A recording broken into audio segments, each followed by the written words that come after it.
All right, welcome everybody to the podcast. Great to have you with us today. We have today something incredibly special.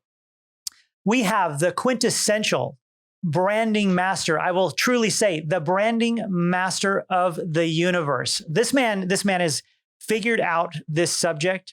The quintessential Mr. David Brier. Give him a hand. Yo, you're here with us. So good. I know. So awesome.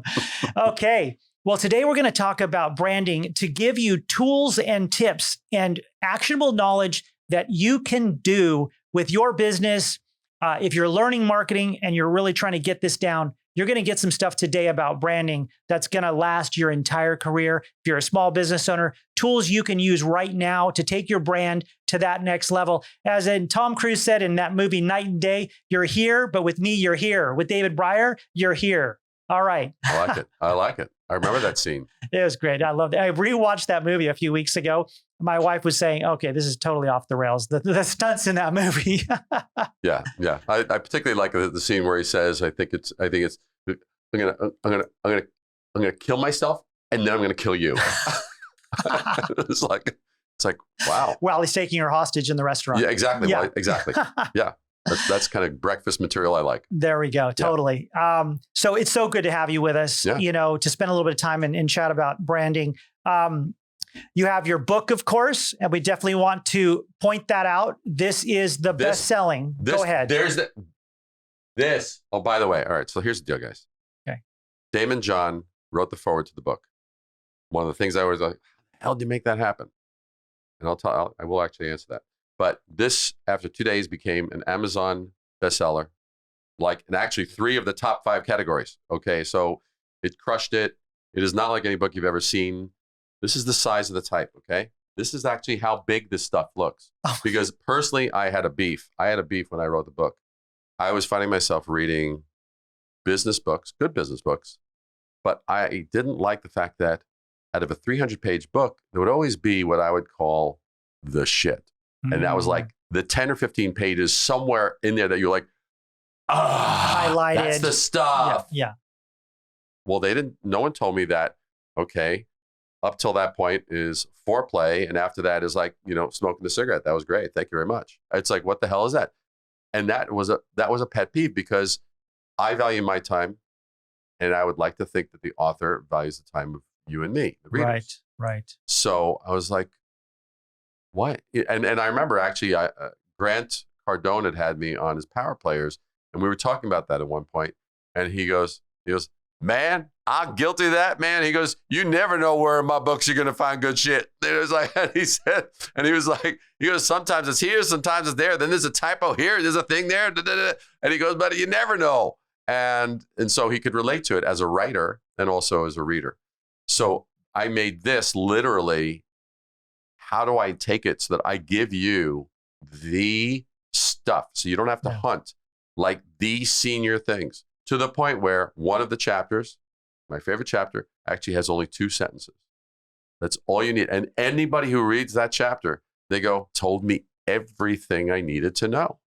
They're like, I could have written 20 paragraphs, 30 paragraphs, 50 paragraphs after that and then amplified it and extrapolated and all this kind of stuff. But that was the thing where I was like, no, I'm going to actually, so I reward the reader that you get, this is how it looks right there. Bam. And in the back, in the last 50 pages, that's the actual playbook where I show you how this is actually, there's examples of the stuff in action. So you actually see the work. Before and afters and stuff. Before and afters, the actual principles of what they did for Joanna Vargas and for No Before. They became in 8 years. They went from a startup to a unicorn, and all of these. So this is not theoretical. And I've had people tell me I've read your book 18 times.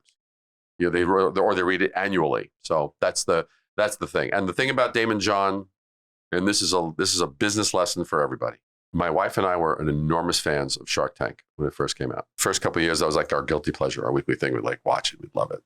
And after about 2 years, I had a column for Fast Company magazine, and so I took it upon myself. I was like, what's what's the actual thing that makes one pitch land and get an investor and makes another pitch just die like faster than a freaking bit of tofu on a counter, And so I did my own analysis and I wrote this article, and it was like the four notable characteristics or whatever traits so you can swim with the sharks and survive or something like that. I forget what it was, and owning the room. Yeah. I wrote it.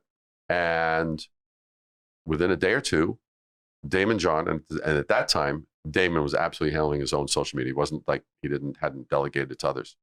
And so he was like, he wrote down, "This is the best article ever written on Shark Tank. Thank you, David Brier." And we didn't know each other at that time. And he retweeted it. And I was like, and so I immediately was like, "Thanks, dude," and he was like, "Absolutely, man." It was totally, it was like, there was a live guy right there. And so immediately I went into overdrive. I was like, how could I turn this into like something even more? This is an incredible door that's just opened. I didn't plan it. Yeah. Like, well, that's cool. So I thought, what could be cool? So I came up with a really cool headline. And so I said, "Daymond, you really deserve a killer slogan, my man. You really, really do." He goes, "Yeah, like what?" And so I messaged him and I said, "A Daymond is a girl's best friend."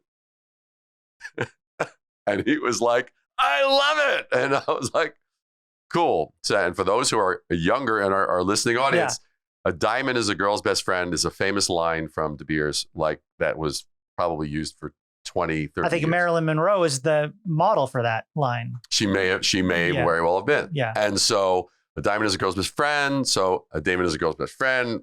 What a perfect, natural, organic, didn't feel forced. He loved it. I said, why don't we do like an interview, you and me? I'll do that. I'll publish it and we'll do like an article on it. And that's how we connected and we bonded.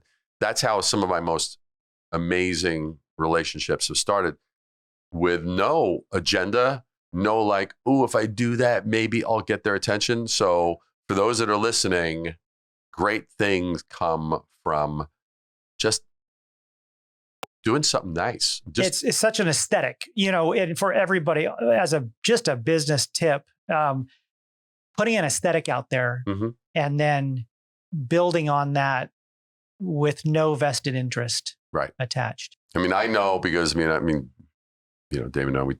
I'll text and I'll, "Hey, he gets upwards. At one point I said, "How many pitches do you get per day?" I'm just curious. Just people just approaching you because they see you on Shark Tank. Yeah. He goes, 100 a day. 100 a day. So what I tell people when people are approaching people who are in the public eye or who have visibility, take a moment, look at the world through their eyes. You may be super enthusiastic, and your own enthusiasm and your own passion can blind you to having just a little bit of objectivity that will make you acceptable or rejectable.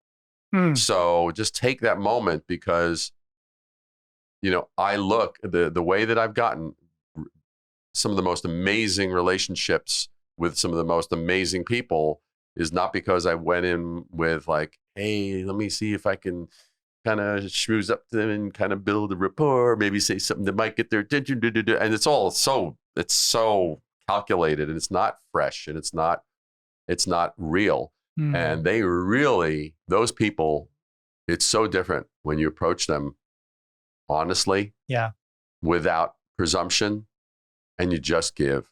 And that's what I did. I just gave. I tell you, that makes me think about that related to branding and the presentation of your brand, of your business to the world, whether that world, if you're a local business, is a community, or if that world is as a country, if you're a countrywide insurance company, what have you. And I wonder if you could touch on that if you're going to build a brand, because let's say a business owner comes to you and goes, "Well, I sell chocolates." And I think you have some chocolate clients actually. And it's like, 20 years ago, I created my boxes and my logo and this, and I sell a ton, I'm successful, but they walk in.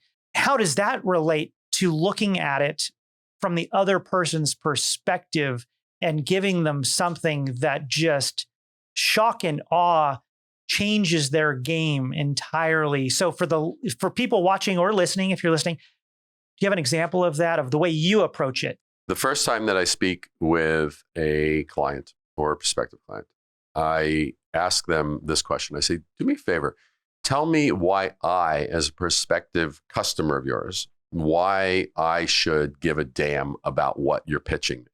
Right. Tell me why. And then I let them answer. Now, might be a 5-minute answer. It might be a 20-minute answer, but I let them, and I let them kind of do their thing. And then I say, thank you. And I say, let me ask you something. Why do I know that if I went to your competitors, I'd hear something remarkably similar, or possibly even the same as what you just told me?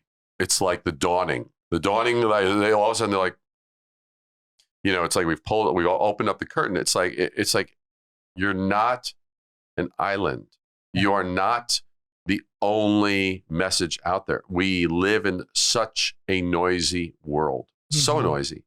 So it's like we have to find our differentiator, because you and I, we don't buy things that are sort of, it sounds like something else. It sounds just like, okay, it's that, or it's that, or it's that. I mean, like, for example, if I were to put 2 bottles of water in front of you and they're both 16 ounces, and neither one of them, and they're just, this is brand A and this is brand B. Neither one's done a job of saying who or why they matter, or why they're distinct, or they're how just they clear bottles. They're just kind of clear bottles and just brand A, brand B. The knee-jerk reaction that you and I have is you're looking and going, well, what's the difference? Well, there really isn't any difference. Our next response is, well, which one's cheaper? I was going to, which one's cheaper? That's the only next response. And it's not because we're cheap. Yeah. But we, as purchasers, we're looking for some point of difference. If that point of difference is not going to be made on value, actual value to me, what do I get from that product or service that makes my life simpler, easier, more enjoyable, more fun, quicker? I look cooler with it. Yeah. Does it enhance me in some way? Does it sort of minimize an unpleasantry of some sort?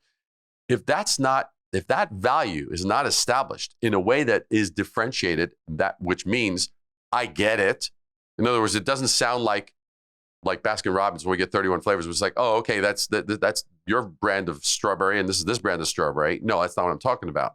I mean, I'm talking about it. If this is like, half-dressed beautiful people are picking these, and their hair is frolicking in the air and it's like gorgeous. I'm like, wow, I envision those strawberries. I want those strawberries. Are you kidding? Who wants that strawberry ice cream? I want that one because of all of that stuff that's going on when they're picking them strawberries. I guess I'm going to look that way if I eat that ice cream. That's right.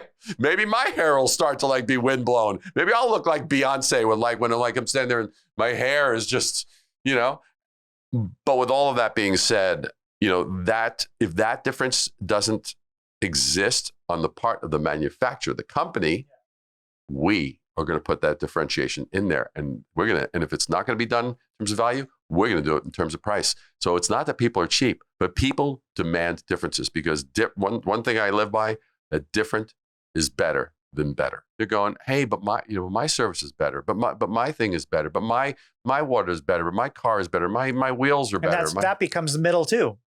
It's all the same. It's the noise. Yeah. That's a nice looking. My compliments to your wife. That looks very nice. This is going to get messy. This is going to be messy. Okay, well, with guys, we just got our coffee. Yeah. And I got to say that.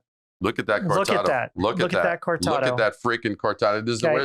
I don't know which one you're looking at, but look at that. Yeah, I don't know. Yeah, you can't get in. You can't get in there. It's not a camera that I can actually, because otherwise I'm going to spill it. I'll spill it I'll over. Tell you. Here.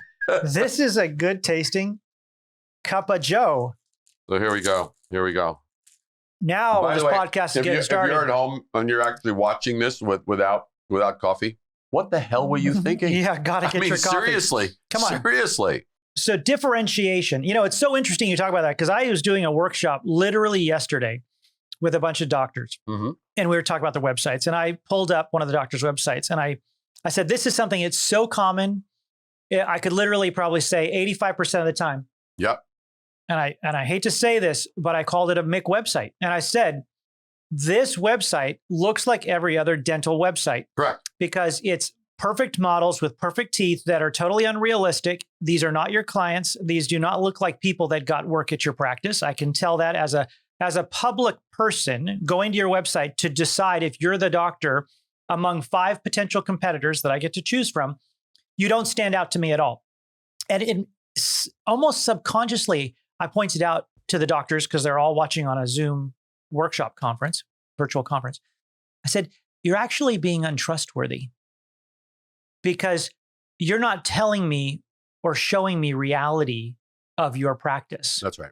And I find this so common, and it just, you made me think of that when you're talking about the differentiator, because we could say bringing humanity to your website as one piece of your branding is a differentiator because it'll stand out because 80% of the competitors haven't done it. So you'll be the first, whether you're a veterinarian, a dentist, a florist, a car shop, it doesn't matter.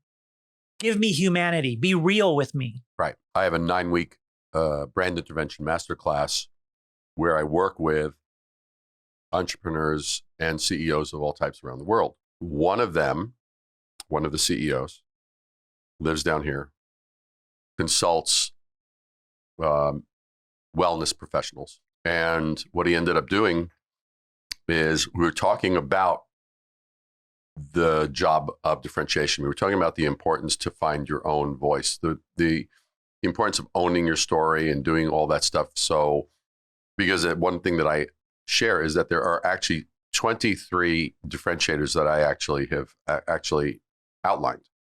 And most people are usually using 2 or 3 of them. Where do we find that? Only when you do the masterclass. Oh, okay. And so what ended up happening, which was hysterical, was they had produced, and they were so happy. They had found this perfect image, for a postcard, and they were going to a show, and they were walking around and handing it out and stuff like that. And they went down one aisle, started going down another aisle. One of their main competitors found nearly the identical image as their backdrop, as their booth. You could buy the same stock model. That's right. That's right. And so at that point, they ceased handing them out anymore because everyone was now thinking of them. But it was the slap in the face that he needed to go, oh my God. How just, if you don't really own responsibility to differentiate your own brand, it's just, you're just leaving it really up to fate. When we talk about branding, and before we began, we were discussing this. Some people, I think, especially if you're getting into the concept of marketing, you're a business owner, you need to be marketing. Branding and marketing, one's with the other. How are they different? How are they part of the same kit? This really isn't taught in school that I have seen or heard. And branding and marketing tend to be used interchangeably, and they're not. That's like saying, oh, you wanted coffee. I'm sorry, we're out of the coffee. Oh, here's some tea. And which that's basically the same thing because obviously they both start with water. I mean, so here's your tea. Here's your English gray. I know you wanted a double shot, single origin, Cortado. The Cortado, but here's a tea. And you're like, excuse me? It's like, let's find some place that actually has ears. Okay. But what ends up happening is sales is harvesting the seeds that have been planted. And the reason I start with sales is because anytime I'm talking to a company, they remember, how do we drive more sales? How do we get more customers? Right. How do we get more conversions? That's where they all want what I call, that's like, they want the finishing line end product. It's like, let's talk. That's where they come in. The fastest way. That's where they're gushing. That they're hemorrhaging. That's their hemorrhage. Right. That we need more of that. I say, okay. Well, first of all, lack of that is a symptom, not a cause. It's the first thing. Let's get that clear. So now, if sales is harvesting the seeds that have been planted, what got those seeds planted? How did that all come to be? And the ones that are going to harvest and actually blossom, turn into something that we want. Let's look at that. Well, there are two specific actions that precede every sale. First one is, or the immediate one right before that, is marketing. Marketing's role is execution. Marketing's role is doing something. It means getting the seeds out, spreading those seeds, making those seeds known, getting them in front of the eyeballs of potential people who might be looking for some of those seeds. That's the job of marketing. But there's something that precedes marketing, because if that's just left by itself, marketing is not in the job of defining what those seeds are and how those seeds are different from other seeds. That's the step that comes before, and that is branding. That's why branding, as I outline in my book, by the way, if you didn't see it earlier, this book, that's what I'm talking about on right Amazon.com. That's right. Or Barnes & Noble or Books A Million or any place. It's like real, and it's great. It can replace Kevlar in a heartbeat. So the thing is in this I define, because if you literally were to go to Amazon right now, you were to Google branding and look under books, there's over 20,000 books on the topic of branding. Wow. Now, when I saw that, one thing that I know, having been doing this for 45 years, which means that I started when I was 3. Of course. and so the basic thing is that when there's a lot of opinions on one particular topic and they don't all have something agreed upon, I'm like, wait a second. It all comes down. The true professional and the true expert makes things simpler. The false experts make things more complicated. False experts who have lots of diplomas on the world, they're going to make all this crap nice and wonderfully complicated. So you have to pay them, whatever, $500 an hour, $1,000 an hour, $2,000 an hour, or whatever. But it's like, why is stuff so complicated? And who are those brilliant people that we admire that go like, wow, why didn't anybody say that before? That's so easy. Well, so I believe there's a lot of complication and a lot of complexity, which there was with 20,000 books. I wanted to bring this down to a simplicity. What was the thing that was missing? There wasn't a single agreed upon definition for the term branding. Wow. Okay. So that's what I introduced into the book. Came down to 4 words: the art of differentiation. If one is differentiating, they're actually branding. Because sometimes people think, maybe some of your listeners, they might think this too. Well, what? I don't need branding. I have a logo. I've actually heard people say that. When I do workshops, it's like, do I need to do branding? I have a logo. Exactly. And it all comes down to the logo. Exactly. And a logo is one piece. That's like saying, well, I don't need a car. I have a wheel. Great. How's that working for you as far as getting to and from work? I'm missing an axle, chassis, steering wheel, et cetera, et cetera. So it's so incomplete. It's one piece. Yeah, and so that's the whole thing of it. The art of differentiation. It's wonderful because if you realize, design is there to serve the brand, story is there to serve the brand, narrative, presentation, color, texture, all these various things. Let me ask you this then: if it's the art of differentiation, and a small business owner was to ask us and step into the room here and go like, let me pick a subject. I have an auto repair shop, detailing repair shop. What are the steps of branding or the pieces of branding? I'm going to differentiate my business. Good. The first thing I'm going to think of is a logo. But it's only one. So give me sort of a list for small business owners, for marketing people listening. What's the pieces of that branding? What's the pieces I need to be thinking with to start differentiating? The first thing is that 98% of the time, most businesses are looking at the world from the inside out. Like, what do we think? What do we feel like? I just roll my eyes when I hear of like these multi-million-dollar, billion-dollar consultancies that, we just did a $250,000 study, and we actually asked interviewing all of the employees. I'm like, who gives a damn? And that we have a book, it's this thick, and it has all the results. And I don't care about the employee. The employees are there they're regurgitating back what they've either thought, heard, invented, or whatever. And it's like, why do I care? The only place our brand matters, where it's going to differentiate, is not, do we believe it internally? Have we all drunk enough of the Kool-Aid, dude? But it's out there. Out there is where differentiation occurs. So the first place to look is, you look outside and you go, okay, what's the amount of noise? What's the amount of stuff that's out there that people might think is us, correctly or incorrectly? We're not talking accuracy here. We're talking perception. Right. Those that are listening to this, please get this. We're talking, it's like, can someone out there mistake your brand for that? Good. That's part of your list. You start with making a list of where are the places that there's noise, potential confusion, potential misconception. I mean, I've had companies that have been in existence for over 5 decades coming to me, and they like, people still only know us for what we did in the first 5 years of our business, and in the ensuing 45 years, they have no clue of the addition of how we've grown, expanded, or terminated certain parts of our business. And so they only remember the earliest. It's like what was back then. It's kind of like if you or I knew somebody and we hadn't seen him for 25 years. And all they know is that last conversation that you had with them.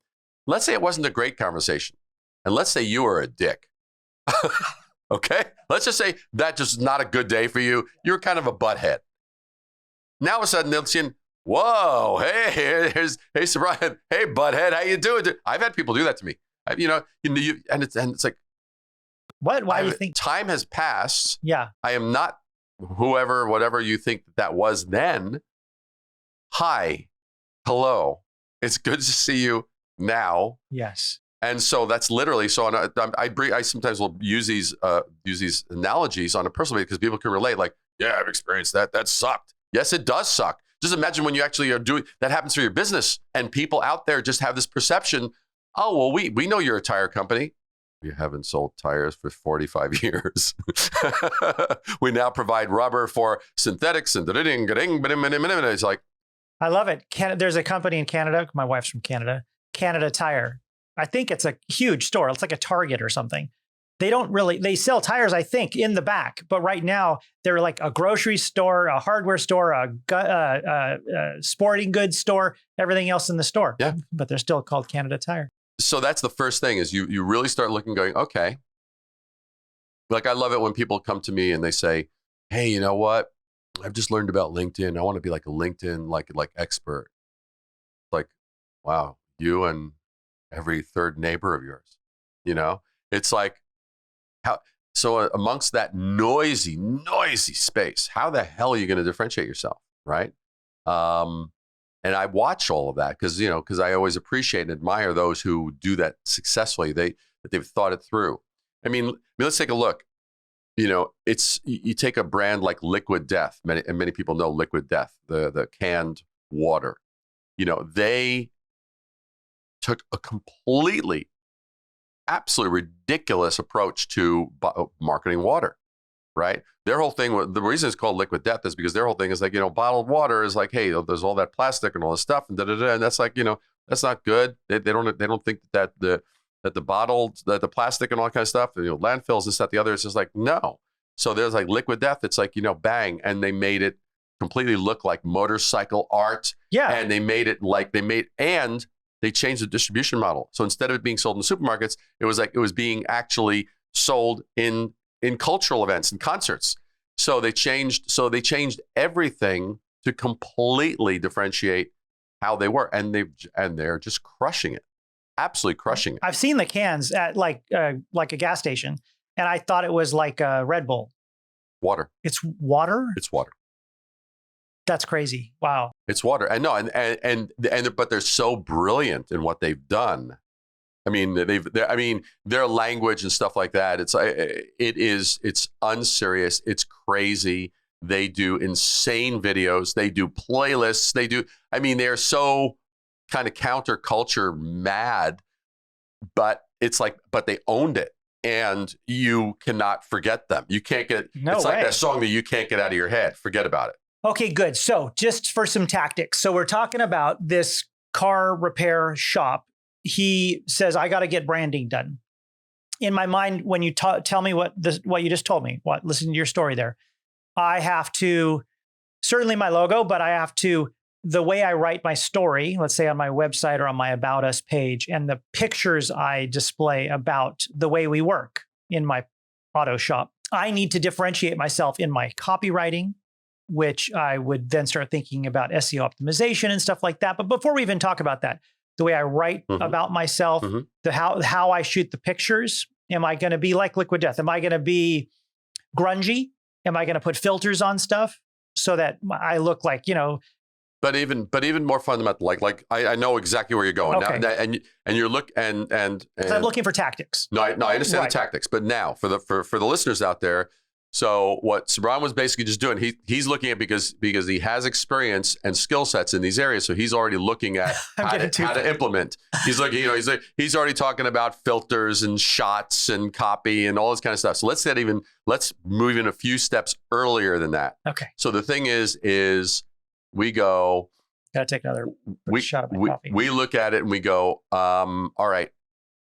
My recommendation would be to anybody that has a company, I'd say, okay, look at your competition and like what are the things that your industry, forget like you can even just look real broadly. Okay, what are car repair places generally known for or considered?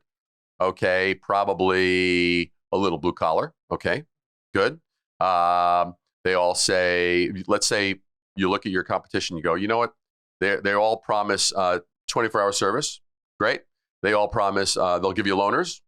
They all promise price back guarantee, like best price. Let's say these are like things you discover, right? And then what else? Free coffee while you wait. And and so like that's just like about 6. You could probably end up listing probably about 20 things that you Common. Everybody does it. That basically everyone does. You go, okay, good. Now that you have that, you now know, okay, good. So if we say, if we start saying the same stuff, but just a little bit better or a little bit cuter, that's not what we're talking about here. That's not differentiation. That's just sort of like, okay, that's just choosing a different color of lipstick. Okay. Okay. Now let's go. So what could be a differentiator? What if all your freaking folks actually came to work in tuxedos? People go, are you guys out of your freaking minds? It's like but you would be unforgettable. Okay. Okay. I'm just giving you an example. But there's example. You may say, wait a second. It's like, yeah, and patent leather shoes. That's right. You can see, you don't believe me? You come over here. If you can't see your reflection when you look at my shoes, your repair is free. Okay. You could really get outrageous, but that's just an example of like, right. No one has that lane. Okay. No one has that lane. Now with that as a foundation, just as one example, now we can talk about what should be the logo. What is the kind of art direction? What's the kind of photography? What's the kind of narrative? Because otherwise it's like we have to really, really do that inventory first. Okay. Like what we did with Legacy Chocolates, with that, what was as a very practical example, because people listening to what my example might say he's out of his mind, whatever they put in the coffee, he's freaking drunk. All right. It's like, and no, I am not drunk. There was nothing in the coffee except coffee. Now, so the thing is so with Legacy, what we did was I looked at all the competing artisanal brands, meaning all the handcrafted, local, really cool chocolate makers and all this kind of stuff. And I was like, okay, I looked at their packaging. I looked at what they were doing. I looked at what they weren't doing. And I start looking for patterns. I start looking for consistencies. Basically, the common things that we all find in any industry are going to be cliches. Those are going to be the common things that we're going to want to deflect against. And actually, because we don't want to just don't expect a revolution if you're just going to only take iterative little steps. little iterations are going to just get you little iterative results. They're not going to get you a monumental quantum leap. So you need to kind of go, all right, so I found that. And then I looked at a few other facts. I looked at, okay, all these other brands were now when I started in New York, when I started in my career in Manhattan, I had done stuff for Revlon and Estee Lauder and these cosmetic brands. So I knew all of that shit, right? Well, the thing is what wasn't happening was these brands, cosmetics operates on a principle of have an aura of everything, but say nothing. It's like, how does it, can I scratch? Oh, can I touch it? Oh, I rub my fingers. Oh, it feels so cool. I smell it. Oh, I can rub it against my. It's there's all little ooey, ooey, ooey, but it's not communicating a freaking thing. It's just sort of the sensations and senses and everything. Well, that's what all these artisanal chocolatiers were doing. So I was like, wait a second. All right, I'm seeing that. That's a pattern. But I'm seeing something else happen. I know that foodies love information. Food Network was becoming really popular. And I was like, so why is that? Well, people love seeing they love seeing how this chef does that, or this behind the scenes that. Ooh, this special ingredient, or this or that. They love that kind of stuff. They love celebrity chefs. So I was looking at all these things. And I said, these are conflicting kind of facts. What if I created a box that actually had all of this amazing chocolate trivia all over it, and with a beautiful sort of European aesthetic? Because the wonderful thing, and I've learned this, Europeans don't know that in America, anything European, we value about like 50% higher. If it's the same thing, but it is European cars, European fashion, European food, European coffee. European coffee. You say European, the bottom line is it's like you can charge more and people will value it more. So I used all of those observations. We made this box and it had all these kinds of crazy things. Plus, it was like one of the taglines was, may cause chocolate envy, share responsibly. Okay. And so it was fun. It was playful, but and people were loving it. And we were one of the first chocolate brands to actually, with their truffles, because they had like 4 lines of truffles, that actually gave percentages. So their lightest percentage was like 63%, I think. Then it was like 78%. Then there was like an 80 something percent. And then there was like literally the 99%. And their 99% cacao was actually incredibly smooth. He was an amazing artisan. Oftentimes when there's a chocolate that's that dense, it's kind of a little dry and it's a little bitter. Yeah. His was not at all. His was like insane. I tell people the only thing smoother than his chocolate was me on a dance floor. Okay. Well, I'm trying to picture that. but just to give you, so you look at that and people went nuts.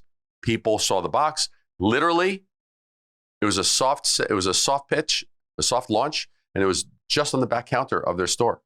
There were no new flavors. There were no changes of hours. There were no promotions, no changes in price, no new sexy people who are like, oh, hello, none of that.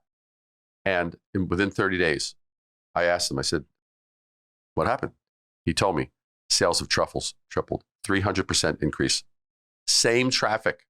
This is a 1-store location, one branding change, but it changed the entire context of how the stuff was seen. Right. And so that's an example of like, I told you the homework that I did. I did that homework to arrive at what would be the lever that would make that much of a difference. Yeah. Now, and that really makes me want to sort of reiterate to everybody watching. I mean, marketing has a lot of tools in the toolbox, and especially today, because you have all of traditional marketing, you have all of the digital tools and the social media and all that. I mean, there's a vast list of things you can do to market. That's right. And in many ways, at least some of the key ones can be the thing you do to generate monumental success. Yeah. Right. And in this case, we're talking about branding done, which, David, I'm going to redefine it. Branding is the art of differentiation. Yep. And you can, with any business, by spotting how you could differentiate, cause a revolution in your industry or in your town for how the people you serve and become the one. And it's such a neat concept to just pause a moment as a business owner and go, what if I did that for what I'm doing? Mm-hmm. To spend a little time on that homework and planning to do exactly what you said and go look at the industry and see what's the common things and almost go, here's the list of common things. Here's the thing that I'm going to do that's going to shock them all. Mm-hmm. And it's going to change the discussion. Yeah. It's going to reframe the view of how it's considered. And it's going to enable you to basically have a new context. There's a in fact, I'll show you here because it's one of these here. So for those of you who are at home enjoying your cortado, right here, boom, boom, boom, boom, trying to get good color. There we go. That's probably the best one. Boom. There we go. Anyway, so the basic thing is with this. This was there before. This was there after. And you have to understand. This was shown. This was about this big. So beside it being hard to read, this had a fun and a whimsy and with color. This is how this whole thing looked.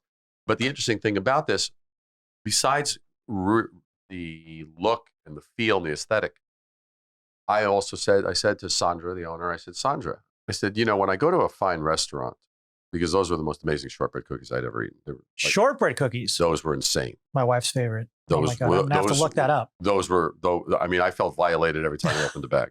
My God. And so but what ended up happening was, I said, when you go to a fine restaurant, a good waiter or waitress will say, oh, by the way, you're having the shrimp scampi, or you're having the filet mignon, or you're having the Chateaubriand, or you're having the blah, blah, blah, blah. They'll say, by the way, what would go really well with that would be, and they'll make like a wine recommendation or something like that. And I said, why don't we have what this would go well with in terms of coffee, tea, and a wine if applicable for the shortbread cookies. So we put that on the back. Okay. Here's an example of differentiation. Who the hell does that with a freaking shortbread cookie? Nobody. Oh, that's awesome. Right? But that's an example of just thinking out of the box. I mean, the biggest tool that you can literally, for those listening to this or watching this, it's like you go farther than you ever thought possible and ask yourself, what if? What dots can we connect that nobody ever thought would ever come together in the same room? You know? I mean, just that. And see, I have the advantage because I have clients around the world in numerous different industries, in numerous different locations, geographic zones. And so as a result, I might be dealing with a client in Napa Valley. And now this afternoon, I'm talking with the tech client on the East Coast. I'm going, well, what if we did what we did over there, which is so often thought of as being only applicable to food, was applied to tech? What if? So it's that kind of adventurous willingness to explore and entertain that has so much power. It's like, and that's why it's great to ask, because I'll give you just one other little reference point. There was an educational institution that I was speaking with, and they wanted to go for a rebrand. And they were talking, they said, David, we've narrowed it down after whatever, a couple months. We narrowed it down, David, to you and to this other firm. I said, okay. I said, so what attracts you to the other firm? That's like, well, they have a lot of experience with educational institutions. I said, great. And I said, what appeals to you with regard to me? You really think out of the box. You really bring something different. And I said, okay. I said, so may I make a recommendation? And they're like, yeah. I said, if you want to look like another educational institution, you should absolutely hire them. But if you'd like to actually look like one that actually no one will ever get confused with another educational institution, hire me. And they hired me. Yeah, like you're coming for branding. It's, especially after this talk. Right. Wow. That's awesome. It's been so good to spend some time with you. I'm sure we could talk all day long. Absolutely. This is so great. Absolutely. Some listeners came into this from Instagram asking some questions. I'm just going to see if they were things we have not covered. Yes. How to make your brand so trustworthy people use you for business regardless of price. That's a question. How to do that? So come to you how you make your brand so trustworthy. The price is not the question. You have the kind of interactions that show that you're real and that the only person that really matters in that dialogue is the customer. So even if it means here's someone else that you should go to because they'll actually serve you better. Mm-hmm. When you have that kind of selfless, you don't have a vested interest, you don't have a pitch, you don't have an angle, because we've all experienced this. We've all experienced the salesperson who, no matter what you say, that's great, and no matter what you say, everything's perfect. It's like, yeah, it's like, but it's like, yeah, and my, 3 of my cousins are dying from cancer. That's fantastic. Now, I mean, it's like, dude, did you just hear? I have family members who are dying, and so, it's just that lack of authenticity. So if you really, I've told people, I said, I can't help you. I'm not the right person for this, but I would really recommend blah, blah, blah, blah, blah. That person will trust you. That person will oftentimes refer you to others because you gave to them for their greatest outcome, not your greatest outcome. And people can sense that. I tell you, it's so real. Exceptional customer service in today's day and age, because in so many industries, you're just a number. We're just a number in Amazon. We're just a number at Best Buy. We're just a number at Costco. We're just a number to big marketing companies. But when you find somebody that it levels up that customer connection, it's unexpected. It's priceless. Yeah. One of the most successful things that I did for a company that I rebranded, they were exploding. It started literally on just the wife's kitchen table. It was one of those amazing business stories, and they just took off and took off and took off and took off. And now she's a multimillionaire, and she thanked me recently. She says, "David, I've never really thanked you." And it was beautiful. But I remember they were starting to really take off, and like UPS trucks were coming up to their facility, and it used to be they'd fill they pick a few boxes. Now the entire back of the UPS truck was only their boxes that they were shipping every day. It was like, holy crap. And when I started seeing that, I said, okay, now here's what I want you to do. I want you to actually handwrite. I said, you guys are very personable. You're good Midwest culture people. That's great. So I designed a beautiful card. It was nicely designed, die cut, this, that, the other, And I said, I want you to handwrite about 7 to 9 days after. So if it's Eloise, say, dear Eloise, by the way, how was that? How was that baby shower that you had? Because I know you ordered the blah, blah, blah, blah, and I just wanted to hear how it went. Wow. And just handwritten note. And I said, she goes, and when I first said the concept to her, she goes, oh, you mean an email? I say, you email it, I'll break your fingers. You email it, I will break your fingers. I'm not threatening you. I'm just letting you know what will happen. It's an inevitability. I'll tell you, all the doctors out there that have come to my workshops, and I say, when you get a new patient or a new client coming in your doors, send them a card after they've had their appointment and say, welcome to our family. We love that you're with us, and we're going to take care of you, and we're here for you. A handwritten note like that? A handwritten note. It's incredible. But now I would take the concept that you just said, and I would take it one step further, that makes sure that the doctor, when they're actually servicing that patient, they actually ask him a question or two of like things like who's their spouse, how many kids, this, that, the other. 1 or 2 things that are kind of like, so they can not only go, hey, not only just do the welcome, but now say, by the way, welcome. And by the way, would you say hello to your wife for me? Because I'm sure that she's amazing, because obviously you're great. And it's a personal touch. Really just go that extra, like, I didn't see the more, because here's the deal. How'd your son's football game go? Because you heard that he plays football on the high school team. But because here's a killer tip. There's 2 things that happen There's the stuff that people know and expect. And I cover this in my book. Then there's the stuff that they don't know and don't expect. So let's put it in the context of a shopping list.